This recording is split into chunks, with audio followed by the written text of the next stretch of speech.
तो hello students, hello बच्चों। आज का ये वीडियो हम आपका जो सेट 2 है ना, एसएसटी का क्लास 9 का टर्म 2 परीक्षा के लिए उसको हम लेके आए हुए हैं। ठीक है, और बोर्ड आभा यूट्यूब चैनल में आप सभी का स्वागत है। चैनल को सब्सक्राइब कर लीजिए ताकि सभी पीडीएफ और मॉडल पेपर के सॉल्यूशन आपको मिल सके, है ना। और मैं एक बात आपको ये बता दूं कि सभी वीडियोज़ आप लोग पूरा देखा करें। वीडियो में बहुत ही अच्छा एक्सप्लेन कर दिया जाता है ताकि सारी चीज़ें यहाँ पे आपको याद हो जाएँ फिर। ठीक है, अब देखिए क्वेश्चन नंबर 1 से 7 तक अति लघु वाले हैं, 2 अंक वाले हैं। ठीक है, जिसमें से किन्हीं 5 को बनाना है, याद रखिएगा। 8 से 14 तक में भी किन्हीं 5 को बनाना है और 3 नंबर वाले हैं। उसके बाद 15 से 19 तक में किन्हीं 3 को बनाना है, 5 अंक वाले हैं। तो चलिए हम लोग बिना देर करते हुए क्वेश्चन पेपर पर आगे बढ़ते हैं। सबसे पहला क्वेश्चन आया था कि नाज़ी पार्टी का संस्थापक कौन था। उत्तर हो जाएगा हिटलर। सेकंड नंबर क्वेश्चन देखिए, पूछ रहा है कि झूम या घुमंतु कृषि किसे कहते हैं। क्या हो जाएगा, जिसे घुमंतु खेती भी कहते हैं, एक अदीम प्रकार की कृषि है ना, जिसमें पहले वृक्षों तथा वनस्पति को क्या किया जाता है, काट कर जलाकर साफ किया जाता है ना। देखिए क्या किया जाता है इसमें, पहले एक ज़मीन में, जैसे इतना बड़ा ज़मीन का टुकड़ा है, यहाँ पर अगर पेड़ पौधे लगे हुए हैं ऐसे करके झाड़ी सारे, तो इसको काट दिया जाता है। ठीक है, देखिए मैं समझाता हूँ। अगर ये जगह है, ठीक है, याद रखिएगा, और यहाँ पेड़ लगे हुए हैं, ठीक है, ऐसे करके पेड़ लगे हुए हैं, तो इन सभी को काट कर, यहाँ झाड़ियाँ हैं, तो इन सभी को काट कर साफ़ कर दिया जाएगा। इसे काट के साफ़ कर दिया जाएगा। साफ़ होने के बाद यहाँ पे जुताई करके यहाँ पे कृषि कर दिया जाएगा, है ना। तो इसी को कहते हैं झूम खेती। और जला दिया जाता है, काट कर जला दिया जाता है, ठीक है, साफ़ करके। उससे क्या होता है, उनका राख भी यहीं पर रहता है और यहाँ पर खेती अच्छी होती है। देखिए, ठीक है, इसमें पहले वृक्षों तथा वनस्पति को काट कर जला दिया जाता है। साफ की हुई भूमि को पुराने उपकरणों, मतलब पहले तो देखिए झूम कृषि पुराने मतलब पुराने प्रथा थी, पुराने ज़माने में हुआ करती थी। तो देखिए ये लकड़ी व हलों के खेतों से किया जाता था और फिर बीज बो दिए जाते थे जुताई करके। फसल पूर्णतः प्रकृति पर निर्भर होती थी। अगर पानी अच्छा पड़ा तो ठीक है, नहीं तो फिर सिंचाई की सुविधा वैसे नहीं होती थी और उत्पादन बहुत कम हो जाता था। जब सिंचाई नहीं रहेगी तो उत्पादन कम होगा ही। निर्धनता की परिभाषा आपको लिखना है। निर्धनता मतलब गरीबी बच्चों। अब देखिए, निर्धनता का अर्थ उस रासायनिक प्रक्रिया से है जिसमें मनुष्य अपने जीवन की आधारभूत एवं बुनियादी आवश्यकताओं को भी पूरा करने में सक्षम नहीं होता। आधारभूत और बुनियादी आवश्यकताएं मनुष्य की क्या क्या हुई, शिक्षा, ठीक है, आवास, ये सारी चीज़ भी अगर वो अपना पूरा ना कर सके, कपड़ा, है ना, खाना, भोजन जिसको बोलते हैं, भोजन भी हो तो संतुलित भोजन हो। ऐसा नहीं कि साधारण खाना खा रहे हैं, एक ही भोजन खा रहे हैं सस्ता वाला, ठीक है। तो संतुलित भोजन होना चाहिए। तो ये सारी चीज़ें जो अपनी आवश्यकताओं को पूरी कर ले वो ठीक है, नहीं तो फिर वो अगर इतना करने में भी अगर मुश्किल हो रहा है तो वो निर्धनता की श्रेणी में आएंगे। भूखमरी से आप क्या समझते हैं। देखिए, विटामिन, पोषक तत्वों और ऊर्जा अंतर्ग्रहण की गंभीर कमी को, देखिए जब आप खाना खाते हो तो उसमें विटामिन होते हैं, पोषक तत्व होते हैं, ऊर्जा होती हैं, और जब अगर आप अच्छे मात्रा में ये सभी चीज़ें नहीं लेंगे तो वो भूखमरी कहते हैं। और यह कुपोषण का सबसे चरम सी रूप है, ठीक है। और इसके बाद आप कुपोषण में चले जाते हैं, ठीक है। ये सारी चीज़ें अगर सही मात्रा में नहीं मिलती है तो ये कुपोषण में आप चले जाते हैं। और कुपोषण का सबसे गंभीर रूप क्या है, भूखमरी, ठीक है। उसके बाद आदमी की मौत भी हो सकती है कुपोषण के बाद। आगे देखिए, भारतीय संविधान के द्वारा नागरिकों को कितने प्रकार के मौलिक अधिकार प्राप्त हैं। तो देखिए कितने प्रकार के हैं, 6 प्रकार के हमें मौलिक अधिकार प्राप्त हैं। जिसमें से देखिए, पहला है समता का अधिकार, दूसरा है स्वतंत्रता का अधिकार, तीसरा है शोषण के विरुद्ध अधिकार। आप पर कोई शोषण करता है तो उसके विरुद्ध भी आप अधिकार है कि आप उसकी कंप्लेन कर सकते हो। धर्म की स्वतंत्रता का अधिकार, संस्कृति और शिक्षा संबंधी अधिकार, संवैधानिक उपचारों का भी अधिकार है। आगे देखिए, आदर्श आचार संहिता क्या है, आचार संहिता, है ना। तो देखिए क्या बोल रहा है यहाँ की आदर्श, तो यहाँ पे आदर्श आचार संहिता क्या, देखिए आदर्श चुनाव आचार संहिता असल में चुनाव आयोग की ओर से राजनीतिक दलों और अभ्यर्थियों के मार्गदर्शन के लिए जारी दस्तावेज होता है। याद रखिए कि आदर्श संहिता क्या होता है, आचार संहिता, वो जो चुनाव पार्टी होते हैं और राजनीतिक दल जो उसमें खड़े होते हैं उनके मार्गदर्शन के लिए जारी दस्तावेज होता है ताकि वो उनको फॉलो करे। आगे देखो क्या पूछ रहा है कि प्राकृतिक वनस्पति का क्या अर्थ है। तो प्राकृतिक वनस्पति का मतलब है वनस्पति जो मनुष्य द्वारा विकसित नहीं की गई हैं, जो वनस्पति मनुष्य के द्वारा विकसित नहीं की गई हैं या मनुष्यों से मदद की ज़रूरत नहीं है, और जो कुछ भी पोषक तत्व इन्हें चाहिए प्राकृतिक वातावरण से ले लेते हैं, उन्हें प्राकृतिक वनस्पति कहते हैं। मतलब समझ में आया कि जो मनुष्य नहीं बनाए हो, विकसित ना किए हों, और जिसको मनुष्य की ज़रूरत भी नहीं हो खाना बनाने के लिए, पोषक तत्वों के लिए, ये खुद वातावरण पर निर्भर है। तो ये प्राकृतिक वनस्पति हुए। नाथसीवाद की कुछ मुख्य विशेषताएं आपको लिखनी है, तो देखिए क्या होगा। नाथसीवाद के अनुसार राज्य सबसे ऊपर है, लोग राज्य के लिए ही हैं, ना कि राज्य लोगों के लिए। ठीक है, लोग राज्य के लिए ना कि राज्य लोगों के लिए। नाथसीवाद लोकतंत्र तथा साम्यवाद को जड़ से मिटा देना चाहता था। ठीक है, अब देखिए यहाँ से लघुतरीय प्रश्न शुरू हो गए 3-3 अंक वाले, तो आप देखिए और देखिए सारे का सॉल्यूशन मैं समझा के आपको बता दे रहा हूँ। वनों का जीविका से किस प्रकार का संबंध है, तो आप लोग पता होगा कि वनों से जीवन का किस प्रकार से संबंध है। ठीक है, वनों की हमारे जीवन में बहुत ही महत्वपूर्ण भूमिका है। वन बाढ़ तथा भूमि कटाव से रोकता है। आपको पता होगा जब बाढ़ आते हैं तो बाढ़ का जो बहाव होता है तेज होता है, ऐसे ऐसे करके बहती हैं नदियाँ, ऐसे ऐसे करके उफान पर होती हैं। तो ये जो पेड़ होते हैं ये इनकी जड़ ये ज़मीन से पकड़े हुए रहते हैं, तो ये इनको तेज़ी से जाने नहीं देते, वो उनकी बहाव को कम कर देते हैं और भूमि कटाव को भी रोकते हैं। वनों से हमें कई प्रकार के खाने के सामान मिलते हैं। ठीक है, वनों में कई प्रकार के पशु पक्षी रहते हैं। वन नहीं रहने पर ये पशु पक्षी भी विलुप्त हो सकते हैं। ठीक है, उन्हें रहने का खतरा हो जाएगा तो विलुप्त हो जाएंगे। आगे देखिए, निर्धनता रेखा में समय और स्थान के साथ परिवर्तन होता है। उदाहरण के साथ कथन का समर्थन करना है। तो जो लोग अपनी बुनियादी सुविधा जैसे रोटी, कपड़ा, मकान, ये मैंने आपको बताया था कि ज़रूरत को भी पूरा नहीं कर सकते, उन्हें निर्धनता रेखा से नीचे माना जाता है, मतलब निर्धन से भी निर्धन है। और पर समय और के साथ इस रेखा में परिवर्तन होता रहता है। कभी कभी कुछ गरीब आदमी आप लोग देखे होंगे कि फिर कुछ मेहनत करके या फिर किसी तरह की स्किल पाकर ऊपर उठ जाते हैं और वे फिर अच्छी स्थिति में आ जाते हैं, मतलब गरीब नहीं रहते हैं।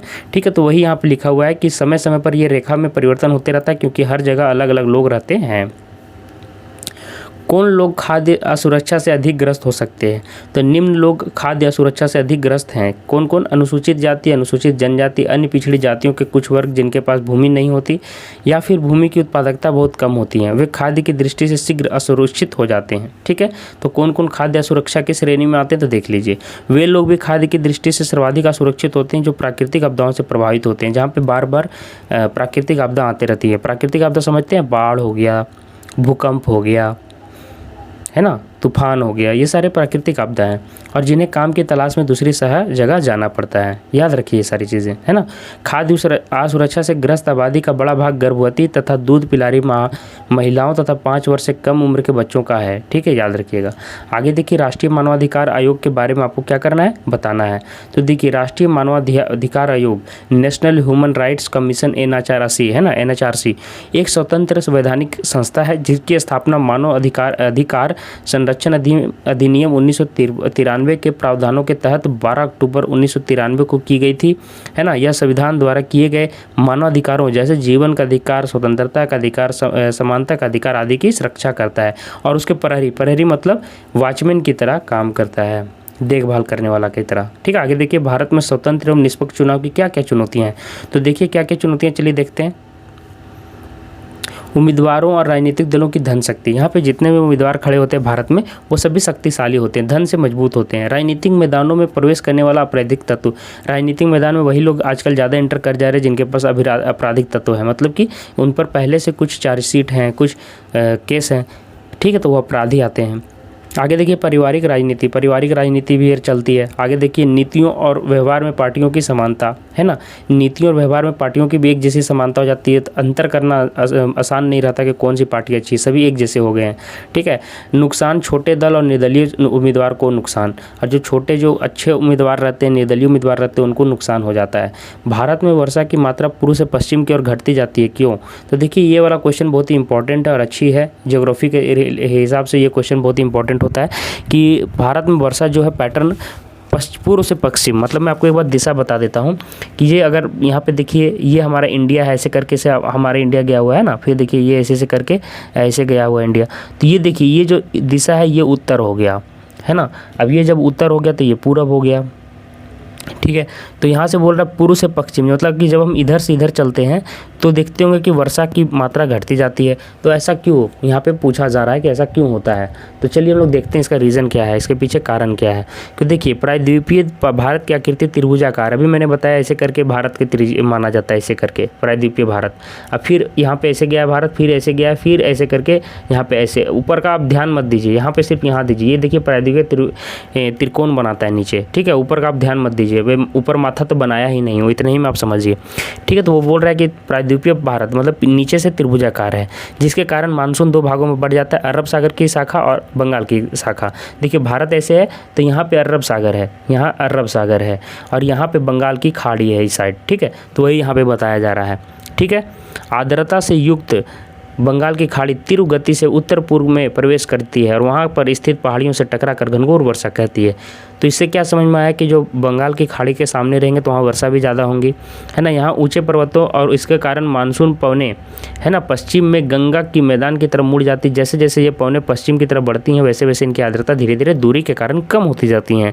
यही कारण है कि वर्षा की मात्रा घटती जाती है। अब यहाँ से देखो बच्चों, हम लोग दीर्घ उत्तरीय प्रश्न में आ गए। लेंदी क्वेश्चन है, 5 नंबर वाले हैं, तो इन पर ज़्यादा गौर कीजिएगा। पहला क्वेश्चन है कि नाजियों ने जनता पर पूरा नियंत्रण हासिल करने के लिए कौन से तरीके अपनाए, है ना। तो चलिए देख लेते हैं। तो क्या किया उन्होंने, हिटलर ने लोकतांत्रिक सरकार की संरचना एवं संस्थानों को समाप्त करना शुरू कर दिया। जर्मन सांसद में दूसरा कारण देखिए, हुए रहस्यमय अग्निकांड से उनका रास्ता आसान हो गया। 28 फरवरी 1933 को जारी अध्यादेश के माध्यम से अभिव्यक्ति, प्रेस एवं सभा करने की आज़ादी को छीन लिया गया। तो ये इंपॉर्टेंट क्वेश्चन है, 5 नंबर वाले, परीक्षा में आएंगे तो देख लीजिएगा। 3 मार्च 1933 को जर्मनी में प्रसिद्ध विशेषाधिकार अधिनियम के माध्यम से तानाशाही स्थापित कर दी गई। ट्रेड यूनियन पर पाबंदी लगा दी गई। अर्थव्यवस्था, मीडिया, न्यायपालिका और सेना पर राज्य ने पूरी तरह से नियंत्रण स्थापित कर लिया और पूरे समाज को नाजियों के हिसाब से नियंत्रित व्यवस्थित करने के लिए, है ना, सुरक्षा दस्ते गठित किए गए। अब आगे देखिए, निम्नलिखित पर टिप्पणी करना है। न्यूनतम समर्थित मूल्य कीमत क्या है, तो न्यूनतम समर्थित कीमत क्या है, चलिए देख लेते हैं। न्यूनतम समर्थित कीमत वो मूल्य होता है जो सरकार किसानों के लिए तय करती है।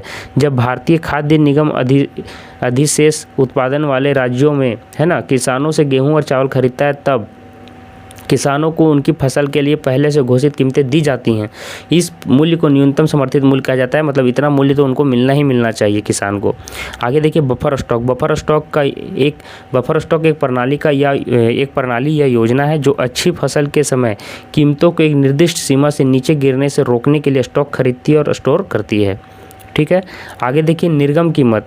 जब सरकार द्वारा कमी वाले क्षेत्रों में और समाज के गरीब वर्गों में बाजार कीमत से कम कीमत पर अनाज का वितरण किया जाता है तो उसे कीमत का निर्गम कीमत कहते हैं, है ना। कीमत को निर्गम कीमत कहते हैं जब बाजार से कम कीमत पर अनाज का वितरण किया जाता है।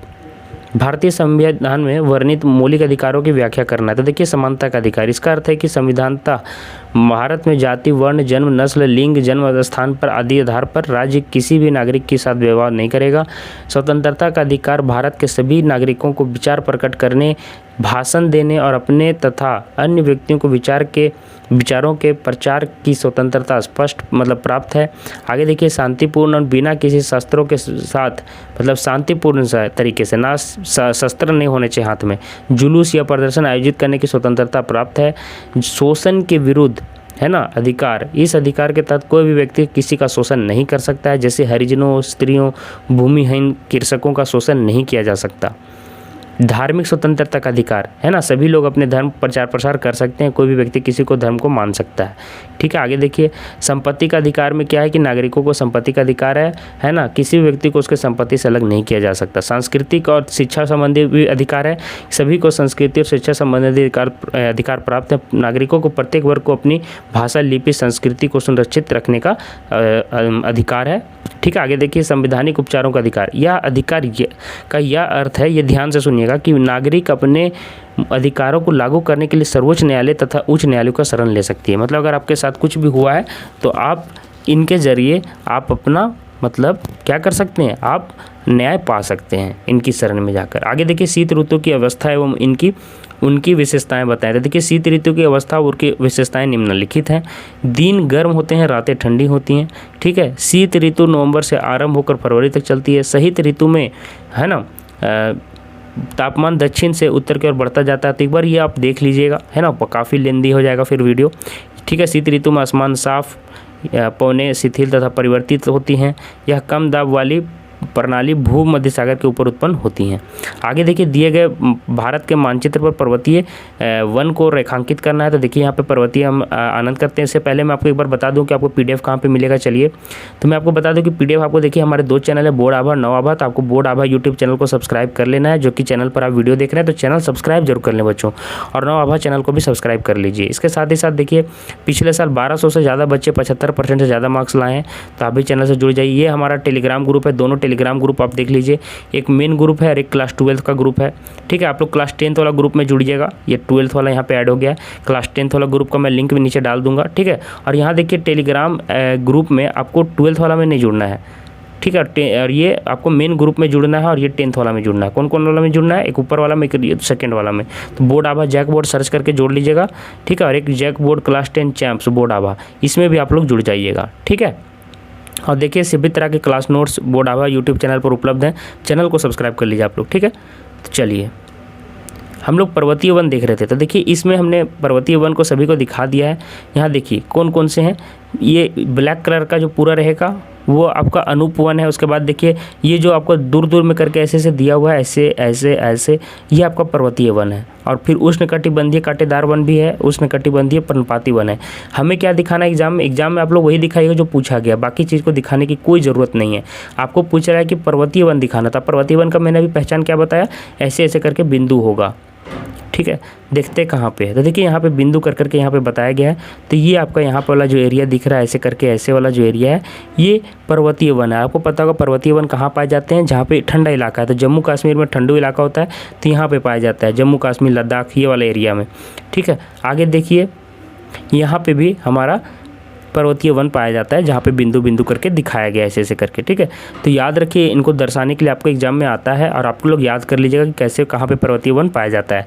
तो आशा करते हैं ये वीडियो पसंद आया होगा, और आप अपने दोस्तों के बीच ये वीडियो ज़रूर शेयर करें। ठीक है, सभी दोस्तों के बीच, और वीडियो को लाइक करें, चैनल सब्सक्राइब कर लीजिए। आज के लिए बस इतना ही बच्चों, मिलते हैं नेक्स्ट में वीडियो में दूसरे विषय के साथ। धन्यवाद।